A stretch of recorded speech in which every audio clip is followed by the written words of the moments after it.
Welcome to day 511 of our Web3 journey. I'm Ed Krasenstein here with my twin brother Brian, and we have two very special guests with us today.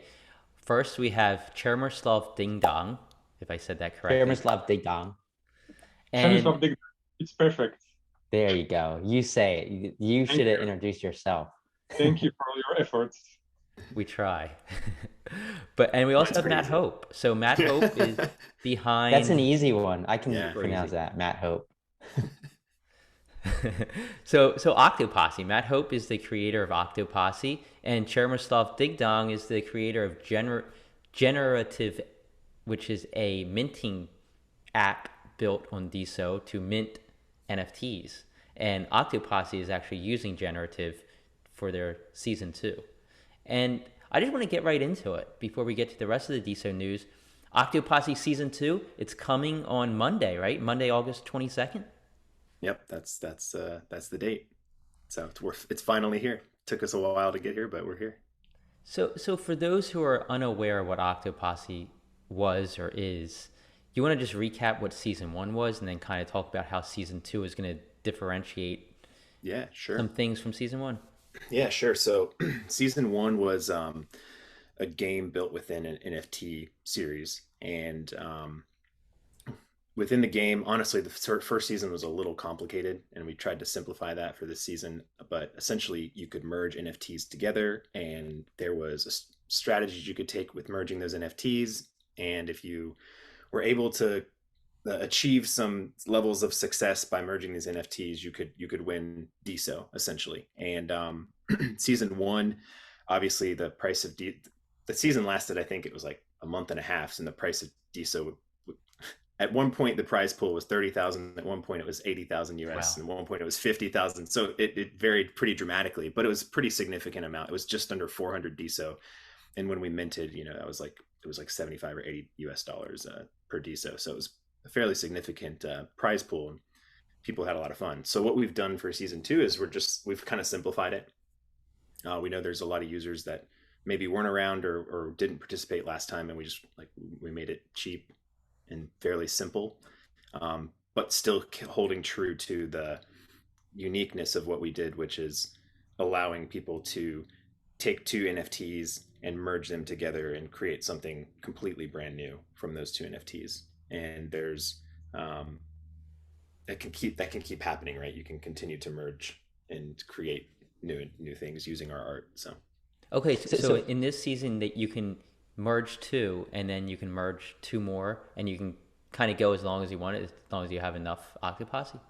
yeah, exactly. Yeah. So for those who didn't play season one, this part might sound confusing, but we had like the generations in the original season. We've just done away with that for this season. It might come back in the future, but just to simplify things, any NFT can be merged with any NFT, assuming that we did keep the sex, so male, female, and intersex.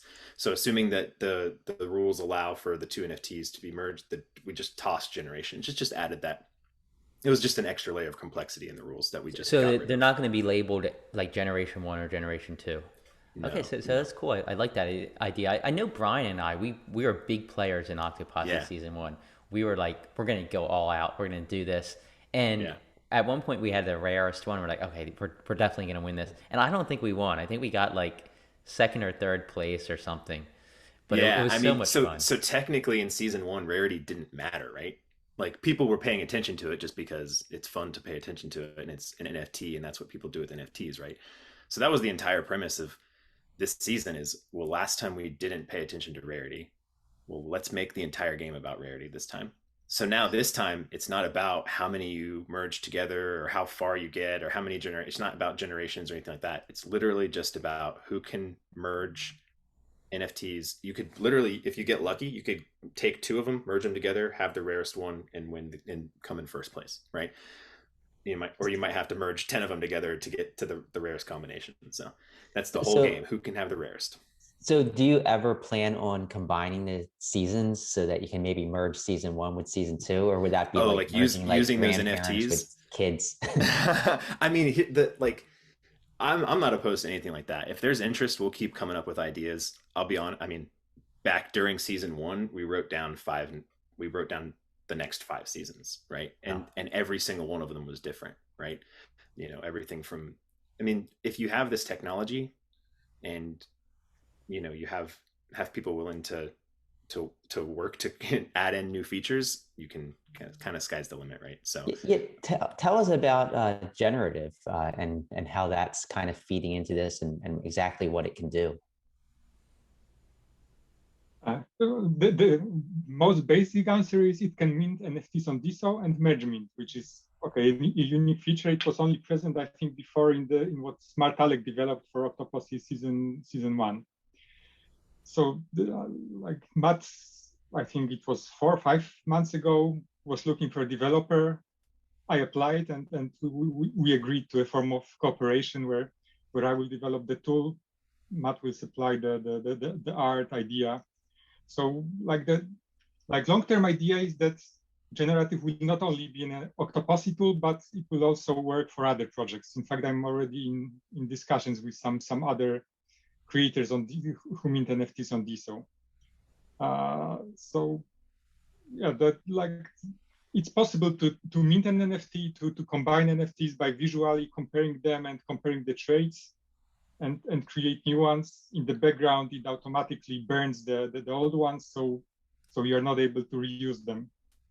For now, it's not a very complex tool, but I have plans in my roadmap to develop it further. Actually, Octoposse is like the first production test where real people will be using it. Very cool. And so what is the pricing? I know the pricing for these NFTs are super cheap. What are you charging to mint one and to skip? I know you have a skip system. Yeah. So it should definitely talk about skips, because that's another kind of rare feature that was used. I think Pixel Pirates, I think, did it first back in the day. So mint price is 0.77 and the skip price is a 0.2. Is that what we did, or 0.22? Okay, so we're talking $5 right now. I think Deso is below $7 right now, so we're talking $5 to mint, when last time it was like 30. So and the skip price is I don't know, $1.50, somewhere in there. The value of the skip. So again, this is why. So like people last time, we had a ton of people skip, right? So we minted 1,400 last time. This time the supply is capped at 700. I don't know if we'll get there or not, but if we do get to 7, we're going to leave the minting open throughout the whole game for 2 weeks, 2.5 weeks. And if at some point we reach 700, then that part will close. But the further we get into the supply, the more valuable the skip becomes, because last time people skipped just for fun.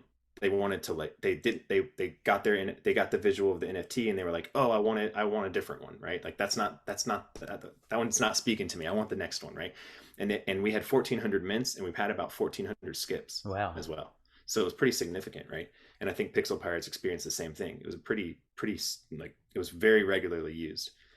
So the idea here is now rarity actually plays into it. So my expectation is that people will skip looking for some of these rare traits to pop up. And before we open minting on Monday, we'll publish the trait probabilities, not the rarities, right? Because we don't know what's actually going to be minted, but the probabilities of what could show up. So if you see something that has a super low probability, you want to mint that one. If you don't see something, if you're trying to play the game full out, you might want to skip to try to get some rare traits in there. Again, if you're trying to play the game with the full intent on trying to get in the top 10, right? There are going to be some people who, just like last time, just got 1 or 2 or a handful and merged them just because it was fun and new, and it's interesting to create your own kind of, right? Like I did one where I merged. I wasn't playing the game right last time, so I just merged to try to get all 4 of the mac and cheese traits on one, and that's what I wanted to do. That was my mission. So yeah, well, and there's also the option to buy them in the secondary market, of course, which if you really know what you want and it already exists, you could always go for the secondary market. Do you have any stats on how many secondary market sales there were in the first series? You guys could probably tell me better Yeah, than I I should have could. looked at it before the show. Yeah, I honestly I haven't looked at it. There were a decent amount of sales actually afterwards, for some of the rarer ones that ended up getting all the way to the end of the game. There were definitely some sales, but I think most people ended up joining together. So rather than sales, it was like people who were Teaming. maybe they were like 75% through the game and they were like running out of what they needed, so they just joined with somebody else who's in the same position. So there was less sales and more like collaboration. That might happen here too, right? If people are like, hey, if we combine that trait and this trait, we're gonna like almost guaranteed be in the top 10. Like we should totally collaborate and we'll just split whatever it is. Like I could see that happening again. Well, that's like one of the like aspects of Deso is that you have that ability because everybody has a social identity, so you can Yeah. easily communicate. Whereas if this was on Ethereum, how are you really going to communicate? You're going to go to a Discord and then figure out who owns what and see do they actually own it. So Yeah. that's you really took advantage of some of the aspects of Deso that stand out from other chains. So I love that. Yes. Yeah, no, it was pretty cool to see the teams form. Like there were some big teams of like there were a couple teams that combined and had, maybe like 50 plus NFTs at the start of season 1. So I remember season 1 when you got the traits and you could skip. You didn't know what sex it was, right?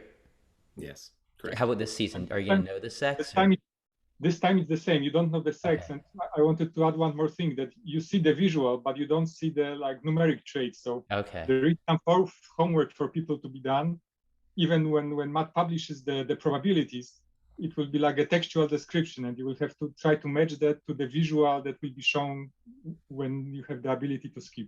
Yeah, so Very you might want to have the spreadsheet up while if you're planning on like trying to truly play, which I mean, I think it's going to be pretty fun. So Yes. So Monday, August 22nd, the minting begins. What time? Do you have a time set for that or not? no, we actually haven't set a time in stone, but yeah, well, I mean, It'd be it'll exciting. be, yeah. I mean, the point, the way that it's going to work, though, right? It's not like hey, there's 6 hours to mint or there's 24 hours to mint. It's like, hey, it's open because it's a tool in the game. The game is open. The game is on. Everyone's going to have until September 8th to come up to end up with the rarest NFT that they can, right? Awesome. So. And I guess the important thing is that the merge minting is free. I think I don't remember if we mentioned that. So just like last season, just like last season, no cost to merge them together. So That's so cool. All right, well, I'm looking forward to it. I know Brian and I are going to be participating in this game, and we look forward to just owning the NFTs. So. Sorry, yeah, and for anyone who actually for anyone who owns a season 1 NFT, go check out one of our most recent posts. You're going to get free mints in this season, so it's completely free. Kind of. I'll post a list. You'll see it on the screen as we're talking right here, so that people can see it. Okay, yeah, great. I think we have like 6 free mints, so I'm excited about that and probably buy some more too. So it's gonna be awesome. The mint will be free, but the skip will cost. Yeah, that's true. Good marketing tactic. So unless you have any like final things to say, we'll move on to the news. Is there anything you want to just say before we move on? I mean, the only thing would just be, even if you're not in NFTs and even if you weren't involved in season 1, like this, we've simplified it. It's not going to be a difficult game to play. So if you're on Deso and you like the community, like it's members of the community like playing a fun game together, that's like relatively, like it's pretty darn cheap comparative to a lot of other things. And if you hop in the Discord or comment on any post and you're like, hey, I don't understand this, we'll answer it. So we've tried to make it simple and fun. So, and who knows, one day these NFTs might be worth like $1 million a piece. You never know. It could happen. Okay, and I have one message. As generative will be used for the first time, if you experience any problems when minting or using the site, please DM me or message me on Deso. I try to keep everything on chain. Awesome. Great. Yeah, so moving on to the news, Deso, they gave a recap, their weekly recap. They sent out the email and made a post about it, but they covered several things. And number one, they actually came in second place on the Smoothie Awards. Smoothie is a Web3 discovery to earn platform where you vote for your favorite projects. So number 2, not bad at all. And DAO will be starting next week on Smoothie. So make sure you go and vote for DAO next week. We'll provide the link next week once we have it. But they also spoke about Gem Story, which is, of course, Brutal's node. And they said that they're building the next generation of the Deso front end. And that's really true. They mentioned the super feed that they have that shows the post of users you follow, but also anyone that has invested at least 0.1 Deso or more of your creator coin. That's really cool. I've noticed Gem Story has really been picking things up. They're getting more and more notice, more and more attention. Also, Tyne and It's Aditya complimented it for its notifications and their feed. So that was really good. I definitely think Gem Story is becoming quite a substantial node within the ecosystem. Natter will also be at the Crypto Roundtable show with Mario Nawfal on next Thursday, August 25th. Mario gets thousands of people, sometimes as many as 50,000 people to view his Twitter spaces. So this is huge. I think it's going to bring a lot of attention to Deso, a lot of new eyeballs. And of course, Mario, being that he's Deso native, hopefully he can talk it up a little bit as well. Mario, if you're listening. Natter will also be joining Misha Da Vinci, who we mentioned a couple shows ago, who joined Deso and has a strong following on other social medias like Twitter. And that will be Friday, August 26th at 1 p.m. for a special discussion that's titled Introducing Web3, Your Social Media Owned by You. So that's really big. So Natter's going to be making the rounds and really starting to kind of market Deso, hopefully, as Deso moves forward. And Seals is partnered with Crew 3. We mentioned that a couple of days ago to help with Deso onboarding. And Natter also in this review, they said that the finishing touches are going on MetaMask integration, which would be big. They're going to be formally announcing it very soon. And they're also will be making a mention of the COO that they're looking to hire. So we should be getting an update on that. I think that's really big, as well as their roadmap and their big marketing push and the plans behind that. So a lot going on. I think this next week or two are going to be pretty big. Yeah, next week, because Invest in Digital yesterday made a post on Deso and on Discord saying, quote, next week will be fun. He said next week's going to be fun. He wishes he could say more from an internal perspective, but he can't just yet. But we're gonna. Well, I can just say it's going to be fun because Octoposse is going to be launching. Yeah, exactly. So, at least we know for sure it's going to be fun. Yeah, and Natter's going to be on Mario's Spaces, like Brian said, and they plan on building some onboarding landing pages for these events specifically. So, Natter will be talking to Mario. Mario would ask, where can we find out more? And they'll point you to a link, and it'll be like an onboarding landing page that's going to help you onboard onto Deso. So I love that idea. And Mulsified also said, Invest in Digital also said, it's just one example of what we will do in an effort to get more daily active users. There will be more info soon. So I can't wait. I think next week and the week after are going to be huge in the Deso blockchain. And moving on, Mulsified also had some comments that he made. He made a long post, I believe it was this morning, saying he's helping on the Deso Foundation side with some branding, website, and funnel improvements. We know he's been doing a ton for DAO, but he's also doing stuff for Deso and just on the Deso blockchain. He asked the community what they would improve, and then he provided a list of things he's planning to do. And I'll just go through some of the things that he's planning on doing to kind of bring Deso daily active users up. He said he's working on creating a better way to introduce new updates and changes, an actual developer hub with great documents, tutorials, and resources, TLDR of the super long vision page in Gitbook, an easy way to sign up for a Deso account, update a profile, and explore the apps on Deso, which I think is super important.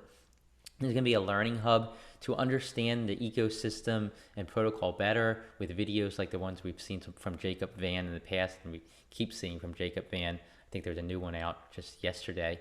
He said there's going to be a high-level roadmap that's a few quarters out, so we're going to be able to see a longer roadmap where we can say, okay, this month this is going to happen. 4 months from now this is going to happen. So I think that's super important. That's important. I think we really need something like that, so that we know, like, hey, by the end of this year, by the middle of next year, we can expect this. And if they don't meet everything, at least we kind of have an idea of what they're trying to meet, so we better understand what's going on behind the scenes. Yeah, so true. And he said there's going to be real-time stats that showcase on-chain activity, better curation of press-related content, podcast experience, media kits, etc. He said there's going to be more fun and engaging design, highlight more builders, creators, and people over through different objects.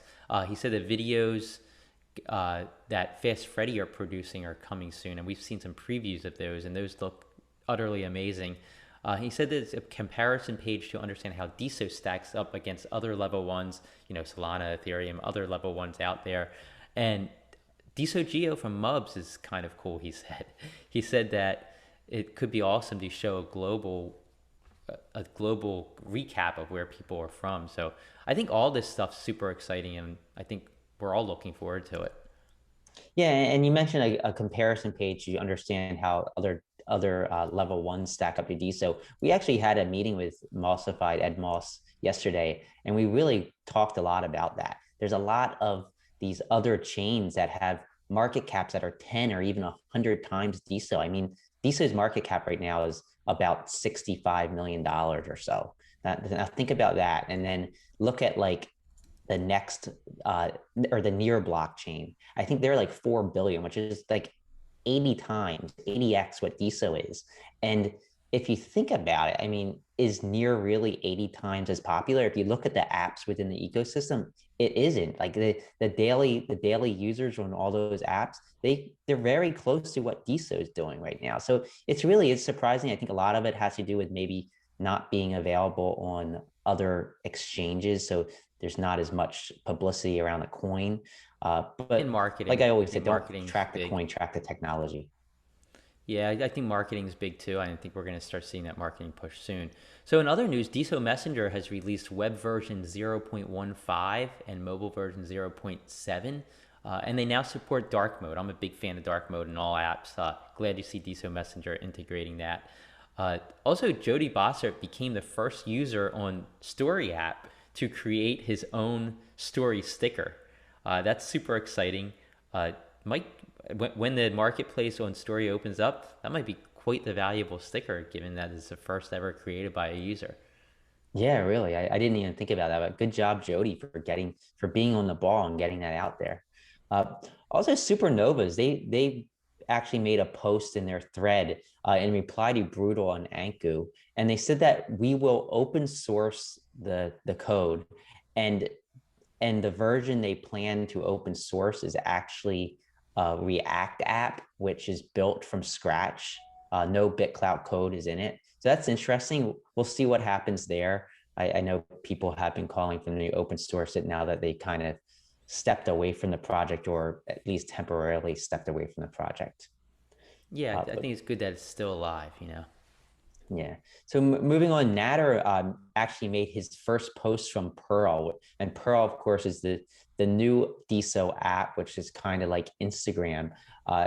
And in the post, he posted a picture of his retro style gold Casio digital watch. Really funny. He said that he loves the onboarding experience of Pearl and how it allows normal people to use it without knowing anything about the underlying tech, which is so true. I really love Pearl. I think that there's a lot of potential there if they market it right. Yeah, and Simp has a matching watch. Yeah, I saw that. So moving on quickly to the top NFT bidders over the last 24 hours, according to NFTZ. Eat Green Apples was #1, followed by Garbo, Studio Richards, Vesna Sularin, Meta Philosopher, Brian Drever, Zian Mead, NFT Pets, Shady Acres, and Crazy Collector. And the top diamond creators over the last 24 hours, according to Alton Base, are Stargazer, Amber Byers, Michelle Lord, Our Pete, Rihan Ri, Now and Then, Miami, Japan, Mr. Triplet, This Day in Music History, and Time. I just want to say, although I don't like seeing the same people up there all the time, I do like it because I learn how to pronounce their names and I don't have to screw up every time. Like Chermislav Digdon. Like Chermislav. You learned to perfection already.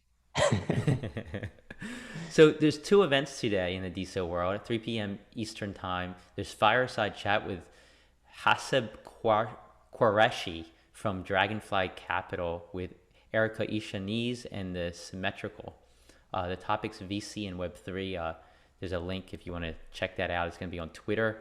And at 10 p.m. Eastern Time on Clubhouse is the NFT 1000 Fiesta with Think Different NFT with French Connector, Wilfred Chung, Rhubarb, Clay Oglesby, Miss Katie Ann, Lisa Jane, and others. They're celebrating Spunk Art's purchase of his 1000th NFT on Deso. And you can check out his NFTs at spunkart.nftz.me if it doesn't crash our site. That's a lot of NFTs. So that's all the news we have for today. It was great having you guys on the show, Matt and Chermislav. Can't wait for Octoposse. Check out Octoposse on Deso and get prepared because it's going to be a fun game. Yeah, thanks for having us. Monday's a big day. Yep. All right, everybody have a great rest of your day, and we'll talk to you tomorrow.